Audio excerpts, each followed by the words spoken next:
চলো আমার সাথে একটু ঘুরু ঘুরু করে নাও। তোমরা জানো আমি আউট অফ স্টেশন ছিলাম। কোথায় গেছিলাম? মধ্যপ্রদেশ গেছিলাম। তো মধ্যপ্রদেশে যাওয়ার পথে অনেক এনজয় করেছি, অনেক জায়গা। তো সব কিছু তো ক্যামেরা বন্দি করতে পারিনি, তবে কিছু কিছু জায়গা যেগুলো আমার মনে হচ্ছে খুব ভালো লেগেছে, আমার মানে দেখার সাথে সাথেই মনে হচ্ছে একটু ক্যামেরা বন্দি করে রাখি। এটা হচ্ছে দিল্লি মুম্বাই এক্সপ্রেসওয়ে, দুর্ধর্ষ এক্সপ্রেসওয়ে। যদিও আমি এক্সপ্রেসওয়ে খুব একটা বেশি ভিডিওগ্রাফি করিনি, আমি সব ভিডিও অল্প স্বল্প করেছি, কোনোটাই যে ইলাবোরেটলি করেছি তা না। দেখে নাও, এখন প্রায় রাত্র 12:30 1টা বাজবে, আমরা এখানে এসেছি। দুর্ধর্ষ লাগছে জায়গাটা আমার। আর মানে রাত্রে বলে তো মনেই হচ্ছে না, চারিদিকে প্রচুর ফুড স্টল। রাস্তাটা দেখো, লাইটটা দেখো, হ্যাঁ, নিট অ্যান্ড ক্লিন। পুরোটা দিল্লি মুম্বাই এক্সপ্রেসওয়েটাই খুব নিট অ্যান্ড ক্লিন। আর এখানে প্রচুর ফুড লাভার্সরা খেতে এসেছে। সাথে আমি অলরেডি একটা ঘুম দিয়ে, মানে পুরোটা যে আমি যেই গাড়িটা করে এসেছিলাম, মানে আমাকে চলো খাইয়ে নিয়ে আসি, তো তখন আমি পুরোটাই খেতে খেতে কিন্তু হচ্ছিলাম, কি বলে, ঘুমোতে ঘুমোতে এসেছিলাম। তো এখানটায় মুম্বাই এক্সপ্রেস জায়গাটার নামটা আমি ঠিক জানি না। তো এখানে প্রায় রাত্র 1টার সময় খাচ্ছে সব লোকরা বসে বসে। সেই খাওয়াতে আমিও আছি। তো খাওয়ার পর বেরিয়ে আসলাম। আসার পর ভাবলাম যে একটুখানি এই সিনারিটা তুলি। রাত্র 1টার সময় এত সুন্দর সিনারি, আর খাওয়াগুলিও খুব ভালো, যদিও দামটা হাই হবেই।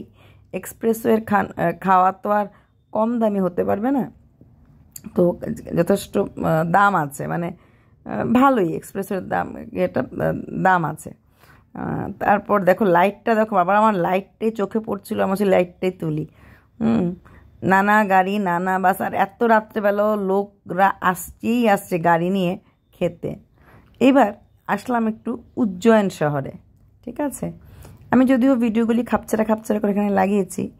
উজ্জয়ন শহর আসার পর দেখলাম এখানে একটা মঙ্গলনাথ টেম্পল আছে, মানে মন্দির আছে। সেই মন্দিরে প্রচুর পুজো হয়। অবাক লাগলো, লোক কত পুজো করছে, কত পুজো। তো এই দেখো এখানে একটা এরকম পুজো হচ্ছিল, আমি ক্লিপিংস তুলে নিলাম। এই কত রকমের সাপ, কত রকমের শিব ঠাকুর, আর প্রচুর লোক পুজো করছিল। সেই দিনটা ছিল গণেশ চতুর্থী, মানে 7 তারিখ। তাই এখানে দেখো বাপ বেটি, মানে বাবা আর মেয়ে মিলে পুজো করছে। আমি মেয়েটার হাতগুলি দেখছিলাম, একটু ভিডিও ক্লিপস। মেয়েটা বেশ খুশি হয়ে আমাকে ভিডিও ক্লিপসটা দিল। বেশ সুন্দর দেখতে মেয়েটা, যদিও আমি মুখটা দেখালাম না। ওরা বাবা আর মেয়ে মিলে এই গণেশ পুজো করছিল, শিব বন্দনা করছিল।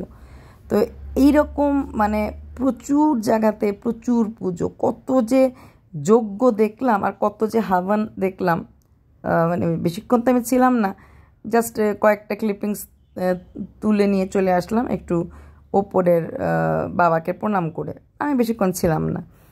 এখানে প্রচুর মানে পুজো হচ্ছে, যজ্ঞ আর যজ্ঞ আর যজ্ঞ। এটা নাকি মানে ফেমাস টেম্পল ইন উজ্জয়ন, মঙ্গলনাথের টেম্পল।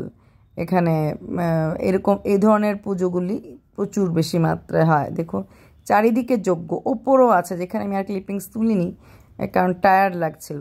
চলে আসলাম নদীর পাড়ে। কি সুন্দর শিপ্রা নদীর পাড়, দারুণ লাগছিল, দারুণ। আমি পাড়ের ওপার থেকে তুলছিলাম, মানে কি যে ভালো লাগছিল। ভীষণ টায়ার্ড ছিলাম, ক্যামেরাটাও যে ভালো করে ধরে তুলবো সেরকম না, তাও আর খুব টাইম লিমিট ছিল, মানে কিছুক্ষণ দুমদুম দুমদুম। তো ওই দুমদুম দুমদুমের মধ্যে এই শিপ্রা নদীর পাড়, ভাবলাম এগুলি তো অ্যাসেট, হয়তো যদি কোনো দিনও আর না যাই এই নদীর পাড়ে, তাহলে হয়তো এটা দেখার পর মনে পড়বে যে হ্যাঁ, কোনো এক সময় তো গেছিলাম এই এই নদীর পাড়ে। হ্যাঁ, ভালো লাগছে। প্রচুর লোক এখানে, মানে কেউ নৌকো আছে, এক দুটো দেখলাম নৌকো বাইছে, কেউ বসে আছে, এবং ভালো লাগে। জলটা খুব পরিষ্কার, নিট অ্যান্ড ক্লিন জলটা ছিল। এটাও একটা খুব ভালো লাগার জায়গা ছিল আমার। তারপর ওখান থেকে উজ্জয়িনের একটা বিশাল বড় মন্দির, যেটা আমরা সবাই জানি, মহাকাল মন্দির। মহাকাল মানে উজ্জয়িন তুমি আসবে আর মহাকাল মন্দির দেখবে না, সেটা তো হতেই পারে না। যদিও মহাকাল মন্দির ভেতরে আমি কোনো ভিডিও করিনি, আমি ওপর বাইরের থেকে একটুখানি জাস্ট একটা ক্লিপিংস নিয়েছি, মানে ওপর থেকে জাস্ট এটা। মহাকালের মন্দির ভেতরেই ছিল গণেশ পূজা। এখানে দেখুন বিশাল বড় এক গণেশ পুজো হচ্ছিল। আর সেই গণেশ পুজোতে বড় গণেশ মন্দির এটাকে বলে, প্রচুর, যেহেতু গণেশ পুজো চারিদিকে মানে যোগ্য। আমার গত বছর খুব দুঃখ ছিল, পুনেতে আমি ছিলাম, এই বছর কি করব, মানে গণেশ মন্দির পাবো কিনা ভাবছিলাম, কিন্তু এমন গণেশ মন্দির পেলাম যেখানে গেছি এবার শুধু গণেশ পুজো গণেশ পুজো গণেশ পুজো। এখানে দেখুন এখানেও কিন্তু গণেশের ঘট বসানো হয়েছে এবং গণেশ পুজো হচ্ছে। হ্যাঁ, তারপর আরেক জায়গায় গেলাম যেখানে কিনা এই মহাকাল মন্দিরের মাঝেই আরেক জায়গাতে 1000, এটা হচ্ছে মহাকাল মন্দিরের ক্লিপিংস। আমি জাস্ট বাইরের থেকে ভিডিও করেছি, মানে জাস্ট মন্দিরটা দেখালাম। হ্যাঁ, মহাকাল মন্দিরের ঢোকার দুরকম ব্যবস্থা আছে, একটা হচ্ছে জেনারেল লাইন, আরেকটা হচ্ছে তুমি ইসে লাইন ঢুকতে পারো, কী বলে গেস্ট লাইন, মানে সেখানে টাকা বেশি দিয়ে ঢোকা যায়। যদিও অনেকে টাকা বেশি দিয়েও নাকি কাছ থেকে দেখতে পারেনি মহাকালকে, এরকম শোনা গেছে, মানে ওখানে একটা ডিপ্রাইভেশনের ব্যাপার থাকে। তো এই জিনিসটা আমারও খারাপ লাগলো।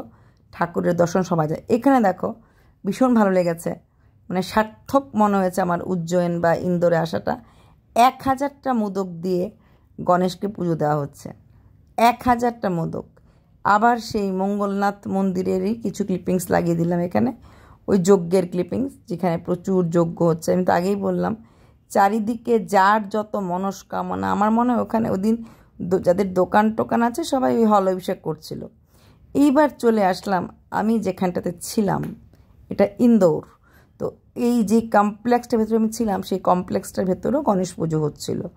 সকালে উঠে আমি রাত্রেবেলা আর যাইনি, টায়ার্ড ছিলাম। সকালবেলা উঠে স্নান করে আমি যখন গেলাম তখন এই আঙ্কেলজি একটু মন্ত্র পাঠ করছিলেন, এইভাবে লাইটিং ছিল একদম সকাল, তখন সকাল 8টা বাজে। এই দেখুন এই কমপ্লেক্সটাতে আমি ছিলাম। এখানে বাচ্চাদের পার্ক আছে, তারপর কিছু রেসিডেন্সিয়াল এরিয়া আছে, হ্যাঁ, আর বেশ সুন্দর গার্ডেন এরিয়া আছে, মানে গার্ডেনটা দেখার মতো। প্রত্যেকটা গাছপালা যেটা রাখা দুর্ধর্ষভাবে রাখা আছে। এই গাছগুলি দেখে আর ওয়েদারটা এত প্লেজেন্ট পেয়েছি, এত প্লেজেন্ট পেয়েছি, না পেয়েছি গরম, না পেয়েছি বৃষ্টি, মেঘলা মেঘলা ওয়েদার, কোথাও কিছু ছিল না, মানে হালকা হালকা হাওয়া ছিল, মানে মনে হচ্ছিল ঈশ্বর সাথ দিয়েছে এরকম মনে হচ্ছিল। এই ওপরে টপ ফ্লোরটাতে আমি ছিলাম। তো এখন এই দেখো যেখান দিয়ে আমি ঢুকছি এখানটাতেই ছিলাম। এইটা হচ্ছে গেস্ট রুম, মানে ড্রয়িং রুম টাইপের। যদি কেউ আসে বসে দেখা করতে চায় আমার সাথে এখানে দেখা করতে পারবে। তারপর এটা হচ্ছে যেটা হচ্ছে ডাইনিং হল। আমি একটু কিনে দেখলাম, এখানে আমি খাওয়া দাওয়া করেছি, কিচেন আর ডাইনিং এখানটাতে। এই ওপরে সিঁড়ি দিয়ে চলে গেলাম ওপরে উঠে আমার রুম নাম্বার ছিল, এটা guest house, it is not hotel, hotel তো না, এটা অফিসিয়াল কমপ্লেক্স। তো এখানটাতে আমি এই 102 নাম্বার, দেখবে এখানে 101, 2 অনেকে আছে, 102 নাম্বারটা আমার ছিল। তারপর এটা হচ্ছে আমার যে আমি এই রাস্তাটা দিয়ে ঘোরাফেরা করেছিলাম একটুখানি, তাই যেতে যেতে একটু রাস্তাটা তুলে রাখলাম যে এই সেই রাস্তা যেখানটাতে আমি ঘুরেছি। আমার খুব ভালো লাগছিল, প্রচণ্ড পরিষ্কার। দেখুন আমি রাস্তাটার ফটো এর জন্য তুলেছি, দেখানোর জন্য। ইন্দোর লাস্ট কয়েক বছর ধরে ক্লিনেস্ট সিটি হচ্ছে, এবং সত্যি এটা ক্লিনেস্ট সিটি, কোথাও নোংরা নেই। আমার অবাক লাগলো বৃষ্টির মধ্যে। আমি এত সিটিতে ঘোরাফেরা করি। Indore is fighting with Chandigarh and Bhubaneswar for cleanest city, কিন্তু ইন্দোরকে কেউ হারাতে পারছে না। ক্লিনেস্ট সিটি হওয়ার রিজনটা আমি হারে হারে বুঝেছি। এত সুন্দর রাস্তাঘাট, এত গাছপালা, এত গাছের পাতা পড়ে থাকার কথা, নিট অ্যান্ড ক্লিন। সত্যি কথা বলতে আমার খুবই ভালো লেগেছে। আমি এই জন্য বারবার রাস্তাটা দেখাচ্ছি, কোথাও না। এবার চলে আসলাম পার্কে, এবার ঢুকে পড়লাম পার্কে। এই পার্কটার নাম হচ্ছে মেঘদূত পার্ক। ভীষণ ভালো লাগলো, ভীষণ সুন্দরভাবে সাজানো। এবং আমার মূল লক্ষ্যটা ছিল যে কেন বারবার অনেক বড় শহর হেরে যাচ্ছে ক্লিনেস্ট সিটি হওয়ার জন্য, কেন ইন্দোরকে কেউ হারাতে পারছে না, স্মার্ট এবং ক্লিন। বিশ্বাস করবেন না, পার্ক তো সব জায়গাতেই আছে, পুনে থেকে শুরু করে কোথায় না যাই আর কোথায় না দেখি, কিন্তু প্রচণ্ড পরিষ্কার পরিচ্ছন্ন রাস্তাঘাট, ইভেন কি রাস্তাতে যে যে মানে হকাররা দোকান দিয়েছে, হকারদের দোকানদের সামনেও দেখলাম প্রচণ্ড ক্লিন। পার্ক যেমন সব জায়গায়, এখানে সেম পার্ক, গাছপালা নিট অ্যান্ড ক্লিন। আর যেখানে এখানে দুটো মন্দির আছে, একটা হচ্ছে মহাকাল মন্দির আর একটা হচ্ছে মানে ওই মহাকাল তো সব জায়গায়, ইন্দোরের সব জায়গাতেই মহাকাল ওয়ার্ডটা লুকিয়ে আছে, সব জায়গাতেই ইন্দোরের মহাকাল ওয়ার্ডটা লুকিয়ে আছে। তো আমি একজন মহিলা জিজ্ঞেস করলাম এখানে কী আছে পার্কে, বললো এখানে ম্যাডাম জি মোর হ্যাঁ মোর। তো অনেকটা দূর হাঁটার পর অবশেষে গিয়ে একটা মোর দেখতে পেলাম, এই দেখো মোর বাবাজি। আরও আছে কিন্তু একজন, এবং এত কাজ দিয়ে আমি হাঁটছি চলছি ফটো তুলছি, ওর কোনো মানে আপত্তি নেই, ও বেশ সুন্দর করে মানে মনে হচ্ছে ক্যামেরার জন্য পোজ দিচ্ছে। তারপর একটুখানি কেউ চাল দিল, আমি হাঁ হয়ে গেলাম, ও গিয়ে দেখবে কি সুন্দর করে চালটা খাচ্ছে। এত কাছ থেকে ক্যামেরা তুলছি কিন্তু ও আরামসে দাঁড়িয়ে দাঁড়িয়ে আমার ক্যামেরার জন্য পোজ দিচ্ছে। আমিও না এসে থাকতে পারলাম না, ঠুস করে এসে দিলাম। এইবার দেখা যাচ্ছে এই দেখো, তারপর ওখান থেকে চলে আসলাম। তারপর দেখো কি সুন্দর, যেটাকে বলি আমরা ওয়াটার লিলি, যেটা দেখো কি সুন্দর, এন্ট্রিতেই ওয়াটার লিলি। আর এখানে গাছ তো পার্কে সুন্দর দেখে সামথিং অন্যরকম। আর আই লাভ ইন্দোর লেখা আছে। সবচেয়ে মজার ব্যাপার, যেখানটা আমি দাঁড়িয়েছিলাম সেখানে লেখা ছিল কোনো প্রোহিবিটেড, ক্যামেরা প্রোহিবিটেড। এবার চলে আসলাম লালবাগ প্যালেস। লালবাগ প্যালেস একটা বিখ্যাত প্যালেস, এই রানী অহল্যাবাইয়ের তৈরি। আজকের দিনে দাঁড়িয়েও যেখানে মেয়েরা নির্যাতিত, নিপীড়িত, ধর্ষণের শিকার হয়, তখনকার দিনে এই রানী একছত্রভাবে এই রাজত্বটা করেছেন। এই ইন্দোর শহরটা মেইনলি গড়েছে তুজো হলকর, যে কিনা হলকর ডাইনেস্টিটা মেইনলি এই চালাতো এই অহল্যাবাই। অহল্যাবাই ছিলেন একজন বিধবা মহিলা, যিনি 28 বছর, ভেবে দেখুন তপকি জামানাতে উনি 28 বছর, যেহেতু ছেলে ছিল না, ওনার স্বামী মারা যাওয়ার পর উনি রাজত্ব করেছেন। আর আজকের দিনে দাঁড়িয়ে আমরা জিজ্ঞেস করি মেয়েরা কি সংসারের বাইরে রাজনীতি করতে পারবে, মেয়েরা কি দেশ চালাতে পারবে?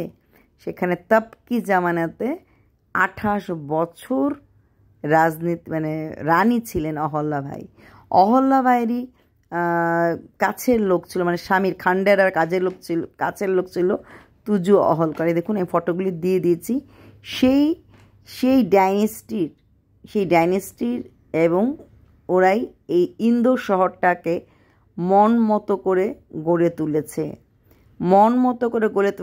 ইয়াশরাও থেকে শুরু করে এই হলকর ডাইনেস্টি। এবং তখনকার দিনে ইংরেজ সরকারকে 101 কোটি টাকা দিয়েছিল ওরা এই রেল লাইন স্থাপন করার জন্য।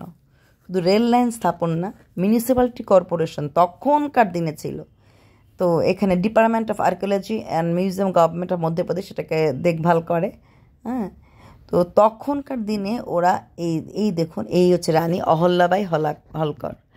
রানী অহল্যাবাই হলকরই ছিল এটার মানে যাকে বলে প্রতিষ্ঠাতা, তো বলে ভুল হবে, কিন্তু উনি দেখভাল করতেন এই সাম্রাজ্যটাকে। তো এই দেখুন, এই হচ্ছে ডিজাইনটা। তখনকার দিনে স্থাপত্য দেখুন কি সুন্দর করে এই ডিজাইনটা। এখানে কাউন্সিলর রুম আছে যেখানে মিটিং হতো 40 জনের ওপরে। এখানে লেডিজ ডাইনিং রুম আছে, এখানে জেন্টস ডাইনিং রুম আছে, এখানে বিলিয়ার্ড খেলার জন্য রুম আছে, এখানে রিডিং রুম আছে। আর দেখুন গ্রিস মাইথোলজির ওপরে এই জায়গাটা কনস্ট্রাকশন করা হয়েছে।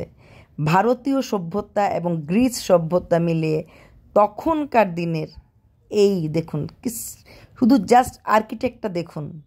এগুলি এখনের কিছু না, এখন ওরা দেখভাল করে, রেনোভেট করছে। কোনো ওপরটা যেতে পারেনি, ওপরটাতে রেনোভেশন চলছিল, কিন্তু এখন ওরা এটা রেনোভেট করে। বাট স্থাপত্য তখনকার দিনেরই, জিনিসগুলি তখনকার দিনে নেই।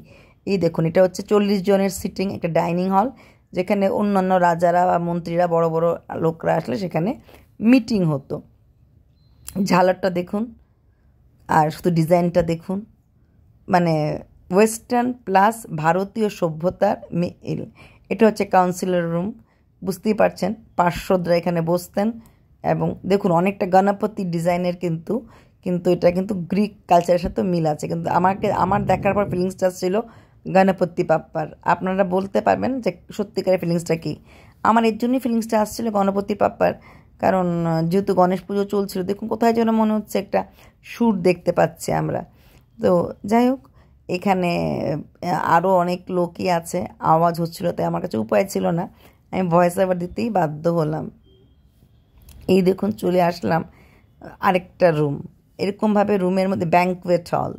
হ্যাঁ, তো ব্যাঙ্কুয়েট হলে আমরা সবাই জানি ব্যাঙ্কুয়েট হলে কী হয় না হয়। এটা হচ্ছে ব্যাঙ্কুয়েট হল। আর হলটা দেখুন কি সুন্দর, তখনকার দিনের ঝালরগুলি দেখুন, স্টাইলটা দেখুন, প্রতিটি জায়গার স্টাইল দেখুন। তো ব্যাঙ্কুয়েট হলের স্টাইল বলার মতো না, এতটাই সুন্দর। প্রত্যেকটা জায়গাতে যেহেতু যে কোনো সময় অ্যাটাক হতে পারে না, তো প্যাসেজ থাকে, এবং সেই প্যাসেজ দিয়ে মানে নিজেকে লুকোনোর মতো জায়গা থাকে।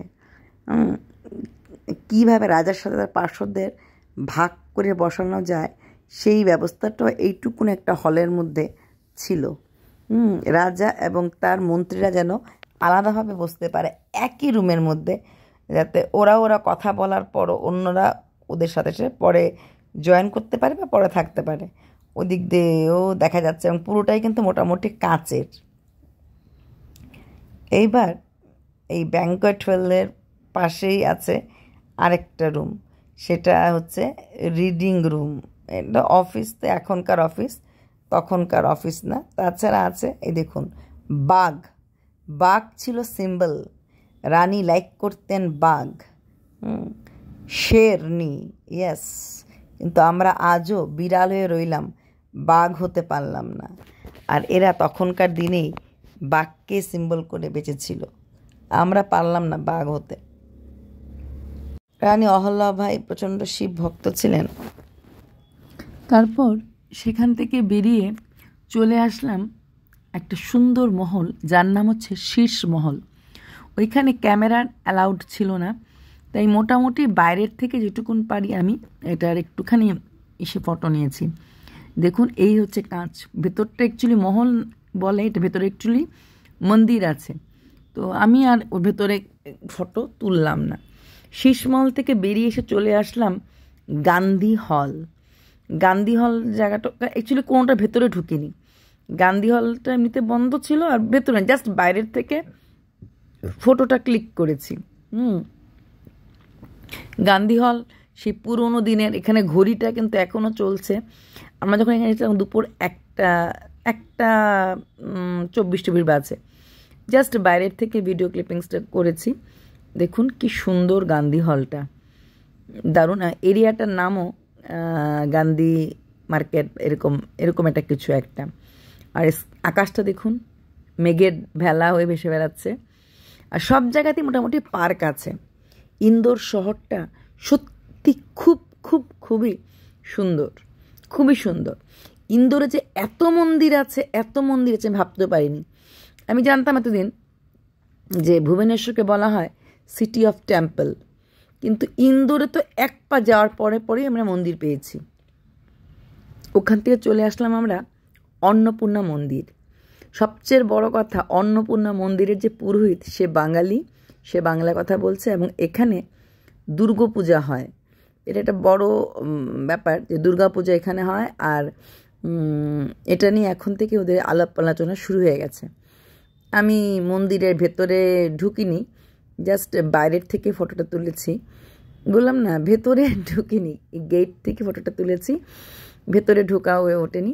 এখানে প্রচুর লোক, অন্নপূর্ণা ভাণ্ডারের নাকি মানুষের চাল ডাল তেল এরকম দেয়, প্রচুর লোক চাল ডাল তেল নিয়ে এসেছে। অনেক তো ঠাকুর পুজো হলো, এবার চলে এলাম পেট পুজো করতে। এই জায়গাটার নাম হচ্ছে 56। 56তে 56 রকমের স্টল আছে, এবং নানা রকম যাকে বলে স্ট্রিট ফুড সবই পাওয়া যায়।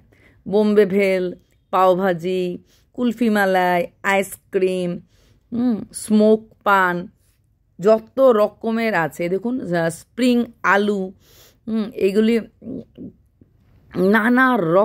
নানা রকম মিষ্টি, মোটামুটি চিপ, অন্যখানের থেকে চিপ। আর জায়গাটা ভীষণ সুন্দর, ওপেন।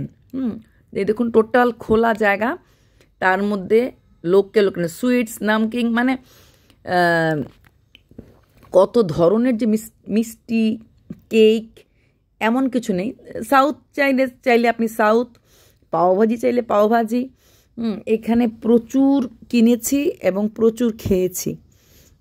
এইখানটাতে বলতে পারো পেট পুজোটা করেছি, করে তারপর বিষয় সেটা এফেক্ট আমি পরে বুঝেছি। কুলফি, তারপর কি নানা রকম রাজকচুরি, নানা রকম খাবার এখানে ভর্তি।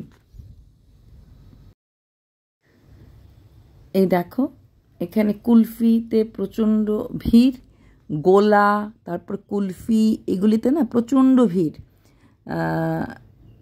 ওইদিকে আছে নানা রকমের লাড্ডুস, মানে যে যেটা খেতে পারে বা খেতে চায়।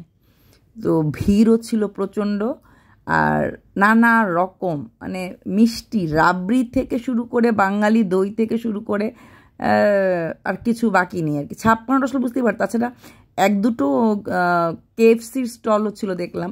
স্যান্ডউইচ চাও তো কত ধরনের স্যান্ডউইচ, মিষ্টি চাও তো কত রকমের মিষ্টি, দই চাও তো কত ধরনের দই, এরকম আর কি। কুলফি চাও তো কত ধরনের কুলফি।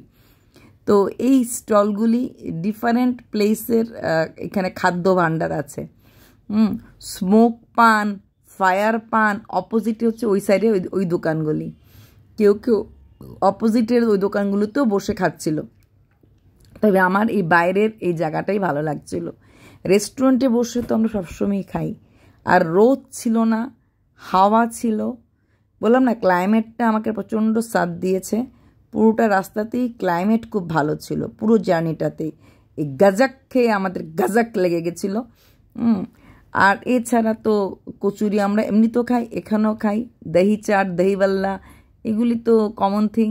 কিন্তু বাট স্টিল স্ট্রিট ফুডে এগুলি খাওয়াটার মজাই আলাদা। ঘুরতে আসার পর স্ট্রিট ফুডে খাওয়াবে না।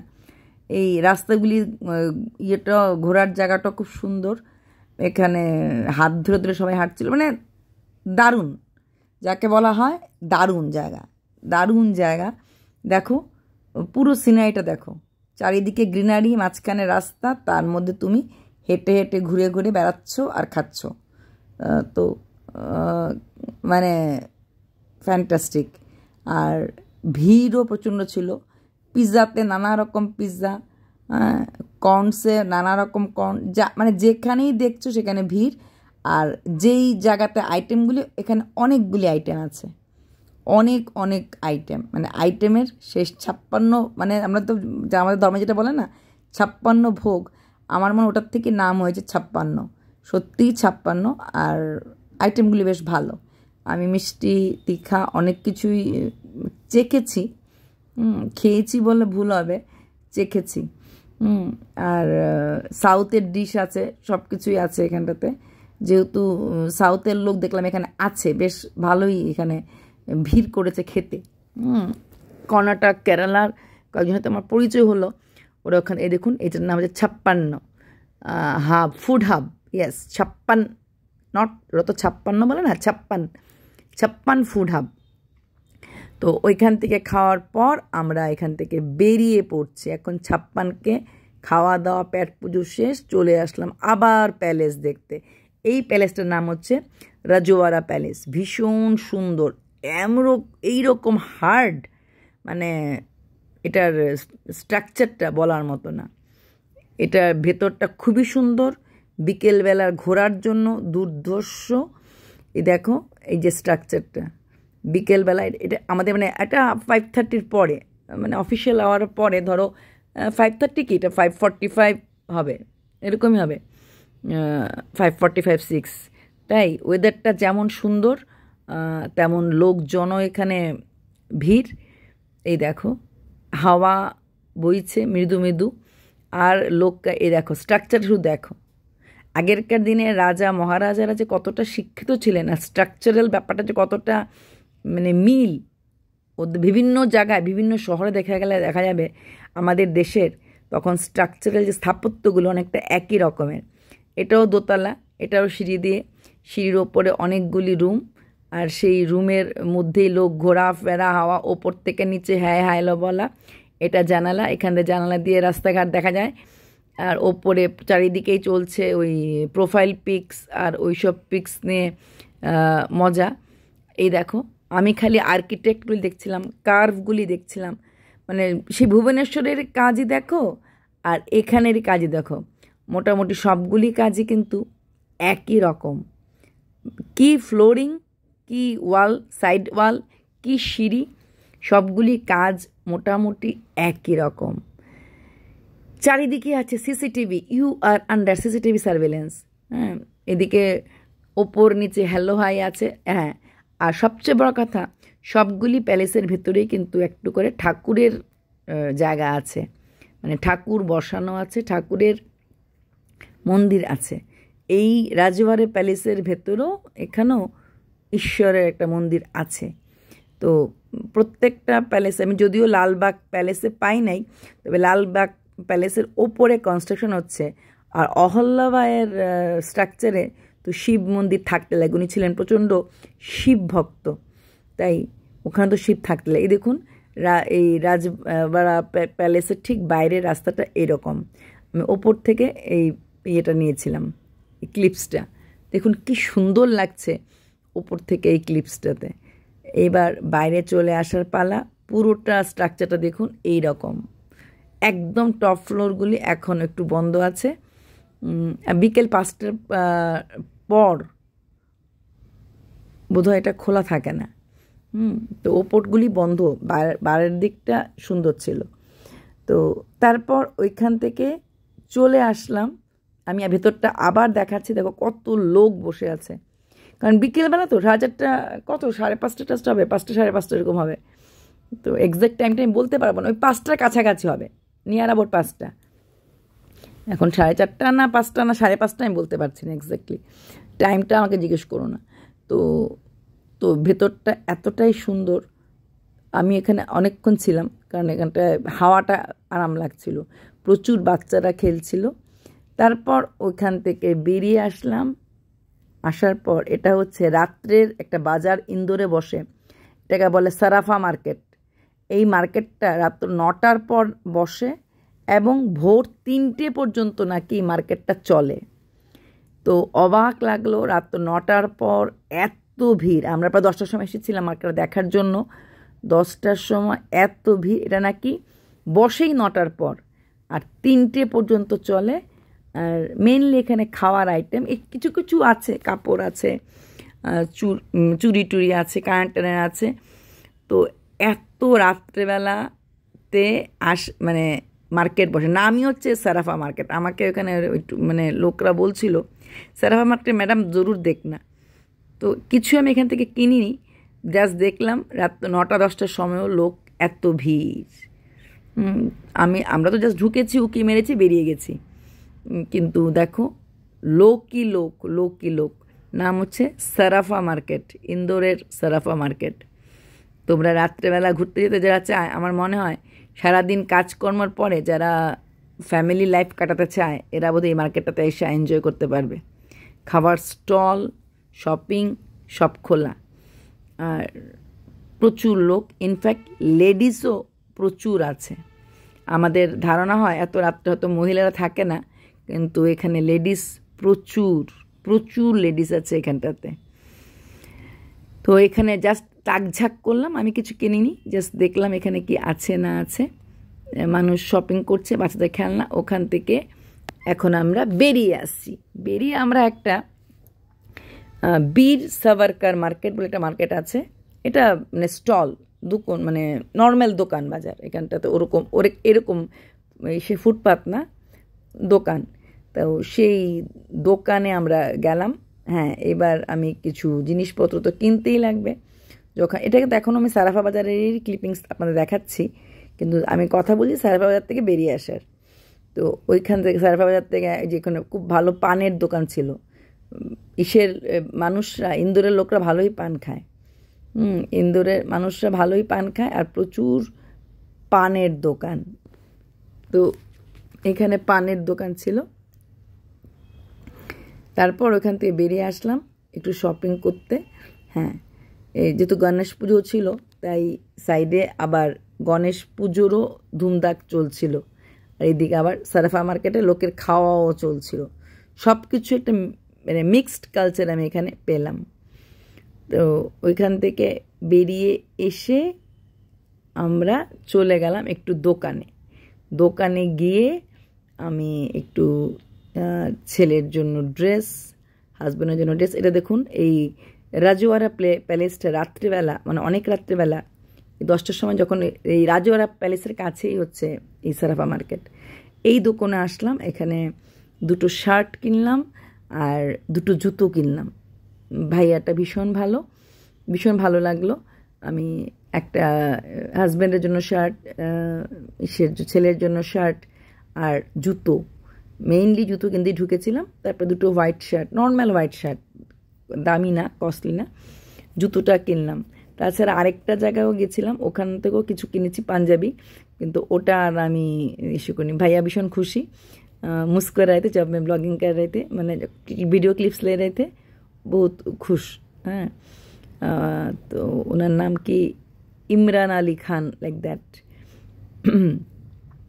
तो बिहेवियर खूब भालो, भीषण কাস্টমার ওরিয়েন্টেড বিহেভিয়ার। দোকান বন্ধের মুখে দোকানে ঢুকেছি, তারপরও উনি ভালো ব্যবহারই করেছেন এবং মানে বেশ ভালোভাবেই কথাগুলি বলছিলেন। জুতোগুলিও বেশ ভালো লেগেছে, জুতোগুলি আমার খুব ভালো লেগেছে, সত্য কথা জুতোগুলি খুব ভালো লেগেছে আমার। ব্র্যান্ডেড জুতো, কিন্তু ভালো লেগেছে জুতোগুলি। আর হ্যাঁ, প্যান্ট আমি দেখিনি, আমি বলতে পারবো না। 2টো নর্মাল শার্ট নিয়েছি, নর্মাল শার্ট ছিল, ওটা দোকান বন্ধ করে ফেলছে। তারপর ওইখান থেকে বেরিয়ে এসে ওটার পাশেই ছিল গণেশ পুজো। তো সেই পুজোতে একটু তাকঝাক করলাম, একটু উকি দিলাম। গণেশ পুজো পাশেই হচ্ছিল, তো ওই দোকান থেকে কেনার পর, আচ্ছা এটা হচ্ছে সেনেট অফ, ওখানে অহল্যাবাইদের মানে ওখানকার রাজাদের এই মারা যাওয়ার পর ওদের নামে এরকম করে টম্ব বানিয়ে, মানে সেনেট অফ বানিয়ে, ওদের ছত্রি যেটাকে বলে ওটা বানিয়ে রেখেছে। তারপর এখান থেকে বেরিয়ে এসে রাতের ইন্দোরও দেখো কত সুন্দর। হ্যাঁ, অনেক রাত্রি হয়েছে, কিন্তু ইটস নিয়ার অ্যাবাউট 12 o'clock, 12 না হলো 11টা, 11:30 হবে, আমি এক্স্যাক্ট টাইমিং তো বলতে পারছি না। রাতের ইন্দোর ভীষণ ভালো লেগেছে, পরিষ্কার পরিচ্ছন্ন, সব কিছু মিলে দারুণ। আর বেস্ট লেগেছে 56, তাই লাস্টে দিয়েও আবার 56 টাকার একটু ইনক্লুড করে দিলাম। ইন্দোর, উজ্জয়ন, এই 2টো জায়গা দেখালাম আজকের ভিডিওতে।